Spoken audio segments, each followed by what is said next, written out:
Por eso Hay un montón, digo, tengo que obligar. hay que editar, pero, Sí. pero lo importante es que hay una coherencia dentro Esa búsqueda. de esa búsqueda y también esas lagunas que quedan, ¿verdad? No molestan. No molestan, no. Básicamente yo vengo a la fotografía o a las artes visuales a través de la literatura. Mis primeras experiencias en el mundo de la creación tienen que ver con la literatura y específicamente con la poesía. Cuando empecé a quedarme sin palabras, accedí a la imagen. Y eso me abrió un mundo grande de nuevas posibilidades. Pero además también me permitió cruzar la palabra con la imagen. Puede ser el casting o puede ser los dibujos. El tipo dibujando. Es la primera vez que aparece en mi horizonte la palabra inductor. Así que es la primera vez que participo en un proyecto de estas características. Por lo tanto, estoy abierto a esta nueva experiencia y a la aventura. Es una palabra interesante, nunca había pensado en ser inductor de algo. Por otro lado, me parece interesante plantear ser un inductor más que un curador, porque inductor es alguien que induce a otra persona, a un grupo de personas, a cuestionar,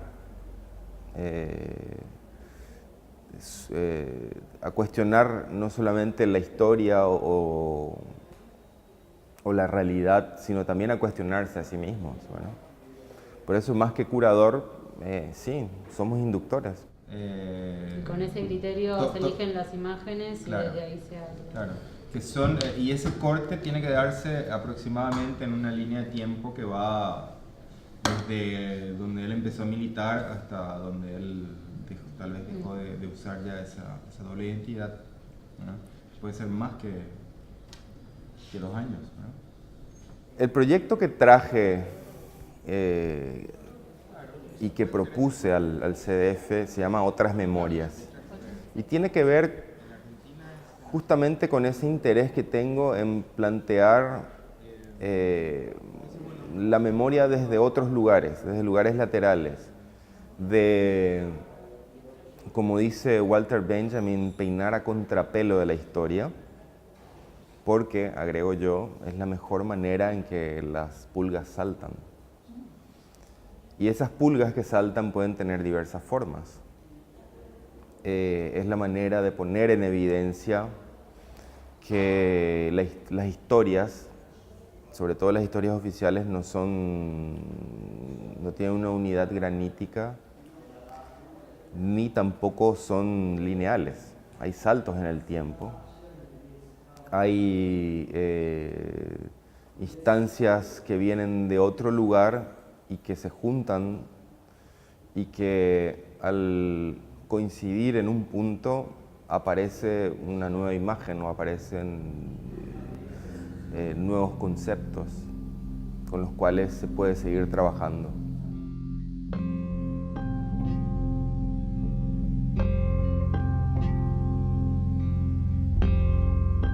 Podríamos decir que hay algunas líneas, ¿no?, que están más directamente relacionadas con esa cuestión de la memoria histórica, ¿no? Otras líneas de trabajo que fueron tirando más a memorias familiares, pero ligadas también de alguna manera a cuestiones de crítica a la sociedad, ¿verdad? Y por otro lado también aparecieron líneas de investigación que están más relacionadas a la violencia social y política más reciente, ¿no? Esos que acaecieron de manera más reciente, ¿verdad? Por ejemplo, el caso de Thiago Coelho, ¿verdad?, o Agustina Triquel, ¿verdad?, que trabajan una cuestión familiar sin aludir necesariamente a la cuestión de la violencia política, ¿verdad? El caso de Agustina Triquel, ¿verdad?, trabaja con la memoria y el archivo de su madre.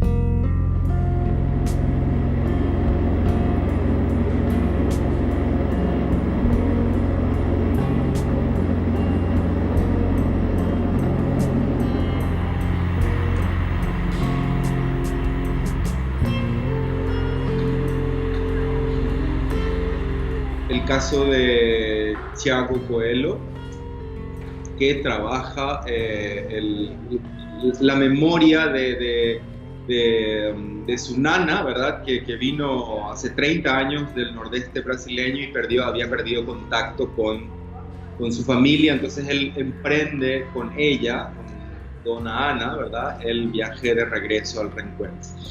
Bueno, ninguna de estos trabajos está directamente relacionado con la cuestión de la violencia política, pero sí hay una cuestión de crítica social muy importante.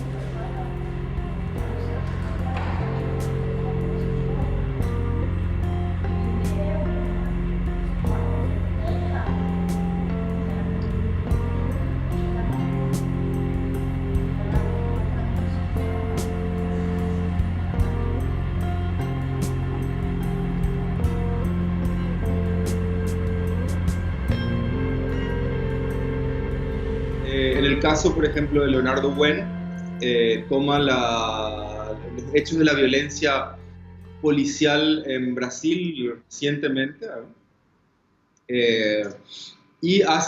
pero se puede también construir analogías con la violencia política de otros momentos en Brasil. En el caso de los otros trabajos, sí, yo vi una relación, aunque lateral, ¿verdad?, e incluso marginal, que es lo que más me interesa. Vi sí relaciones más evidentes con la memoria de la violencia política en épocas de las dictaduras militares latinoamericanas. El caso de Víctor Huidrogo, que se habla de otro tipo de violencia política que no está ligado a las dictaduras militares, pero sí está ligado a los hechos, a ciertos hechos ocurridos en la época de Sendero Luminoso. Después hay dos casos muy interesantes, que es el caso de Mariana Saprissa y Celeste Rojas, que trabajan con la memoria de sus padres, que eran activistas, ¿verdad? Activistas que pertenecían a movimientos considerados subversivos por las dictaduras, tanto la argentina o la argentina, la uruguaya, en el caso de Mariana, y en el caso de Celeste Rojas, la dictadura chilena. Ellos eran activistas y ellas, en lugar de tomar esa cuestión del activismo, ellas tomaron la cuestión de esa doble identidad, ¿verdad?, de esa cuestión de trabajar en la clandestinidad, y de ahí revelar una cantidad de elementos nuevos, ¿verdad?, que son súper interesantes, ¿verdad?, y que nunca se han tocado, ¿verdad?, o sea, nunca se ha hablado, o por lo menos yo conozco muy pocos casos, ¿verdad?, donde se han tomado estos hechos, ¿verdad? Estos hechos por ser considerados marginales, ¿verdad?, a la gran historia de la represión, ¿verdad?, al genocidio, ¿verdad?, a la tragedia social más amplia, ¿verdad? Entonces, el rescate de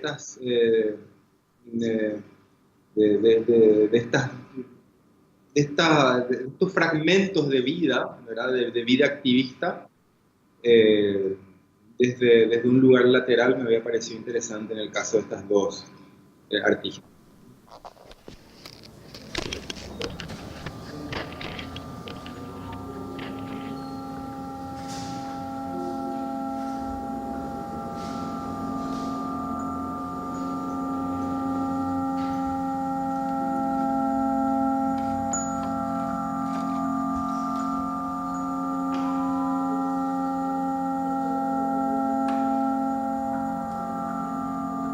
El caso de Juan Manuel Barrios también trabaja, que es el uruguayo, ¿verdad? Que lo interesante es que roza lo nostálgico, ¿verdad? Porque él recupera diapositivas de esa vida fácil de verano, ¿verdad?, del turismo en Uruguay, sobre todo de vida de playas, esa nostalgia del Punta del Este de los años 70, etc., o de la Rambla. Entonces hay imágenes, ¿verdad?, que podrían estar asociadas con la cuestión de la nostalgia de ese tiempo ya ido.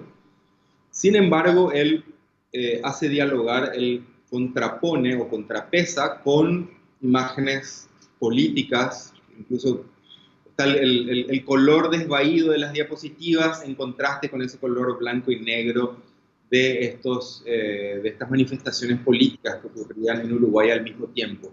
Eran como dos mundos paralelos que aparentemente estaban separados, ¿verdad? Sin embargo, ocurrían al mismo tiempo, prácticamente.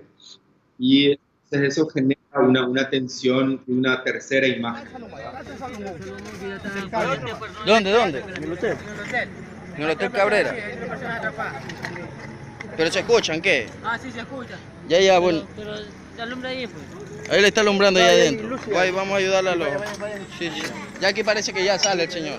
El caso de los ecuatorianos, François Cocolazo y Santiago Serrano, también trabajaron la memoria reciente del terremoto que había ocurrido hace poco tiempo en Ecuador, a través de este trabajo sismógrafo, ¿no?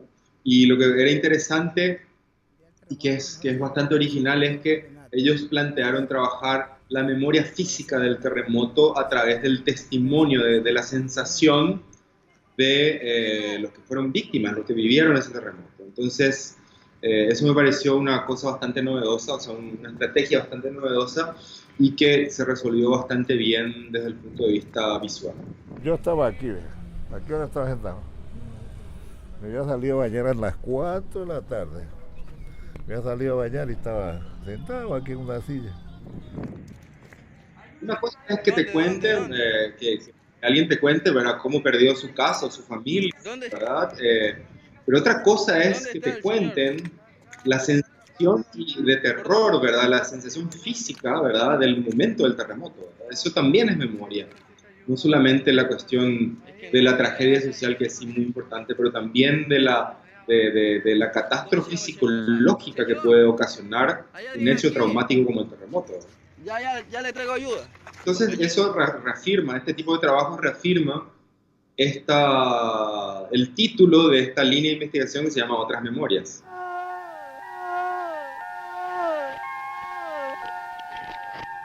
Yo creo que una de las particularidades de este programa es la gran libertad que otorgaron los inductores, pero sobre todo gracias al CDF, ¿verdad?, que a pesar de lo que su nombre indica, que es Centro de Fotografía de Montevideo, yo creo que lo que se ha logrado es expandir las fronteras de la fotografía. Yo creo que hoy ni siquiera se puede hablar de un festival de fotografía, sino donde lo fotográfico está presente, ¿sí?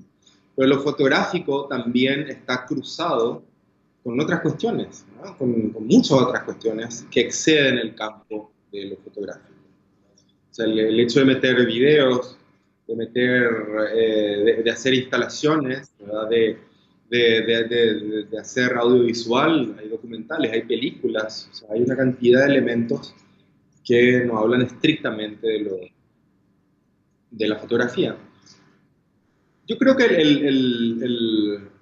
el programa del MUF, sobre todo el programa en el que más conozco porque el que he participado, es bastante único como experiencia en América Latina, y es más, yo diría que no he conocido en otras partes del mundo un proyecto con estas características, porque una cosa es trabajar un proyecto o líneas de investigación y todo eso, y producirla a distancia o buscar ya autores que estén trabajando, que tengan obra terminada con respecto a eso, y hacer una o varias exposiciones en un espacio determinado. Y otra es la de convocar a una cantidad bastante importante de autores de toda Latinoamérica a que vengan a encontrarse con los inductores y curadores de este proyecto y trabajar intensamente. A mí me pareció bastante particular, muy importante, ¿verdad?, porque es una cuestión que eh, el trabajo, el autor lo hace generalmente de manera individual y con el acompañamiento de un curador, un tutor o como quieras llamarlo. Pero la cuestión de que de esa convivencia, ¿verdad?, que cada tanto se dio, donde estaban 40 autores al mismo tiempo, intercambiando experiencias, aunque sean en grupos de 10 y todo eso, pero después los encuentros, el compartir ese espacio y esa ciudad, indudablemente ha enriquecido el trabajo de cada uno de los autores, pero también indefectiblemente va a enriquecer el proyecto, el programa del Centro de Fotografía de Montevideo, el CDF, y por supuesto del MUF, que es el festival. O sea, esa convivencia, que yo no la he visto en otro lugar, esa generosidad, tanto de los autores como de la institución, ¿verdad?, creo que ya ha tenido sus efectos y tendrá indudablemente sus efectos en nosotros, en la exposición y en el CDF.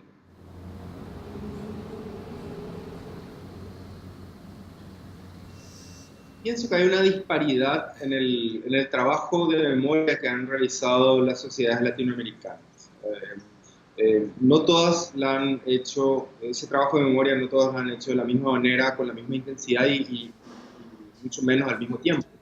Pienso que países como Argentina, Chile, incluso Uruguay, han tenido un trabajo de memoria anterior al caso de Paraguay, por ejemplo, que es mucho más reciente.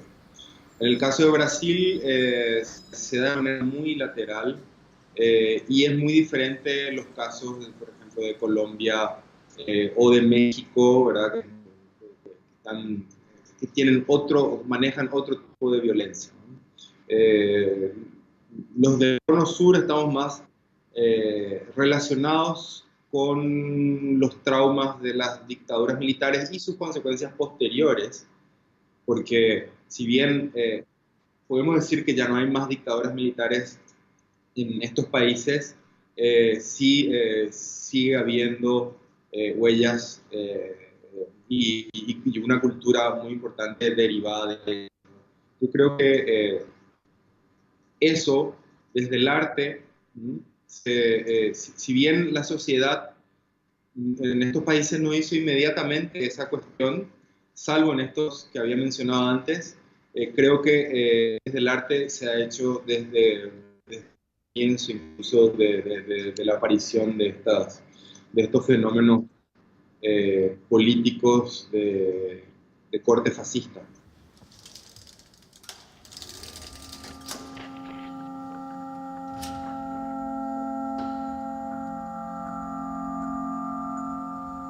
A diferencia de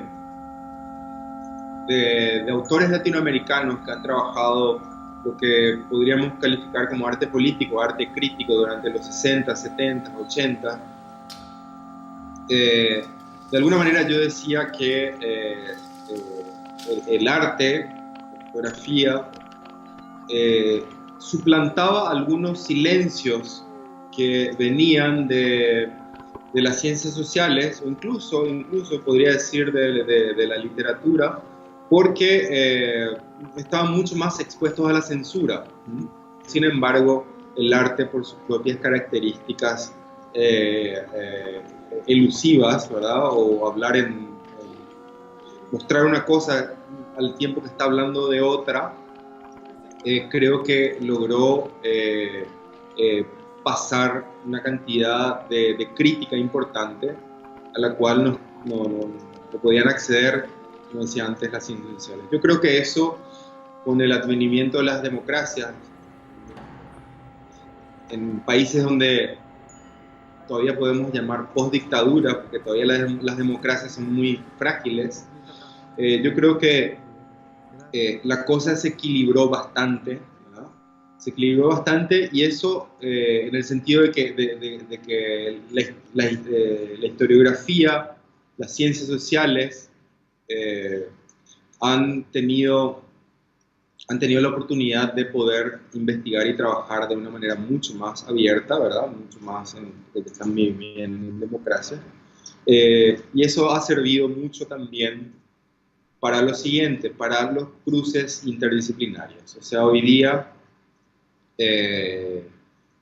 se puede hablar de que cierta parte de la producción artística se cruza con la antropología, con la sociología, con otras disciplinas. Ha generado una riqueza y un cruce y una producción simbólica de la cual el arte ha salido favorecido.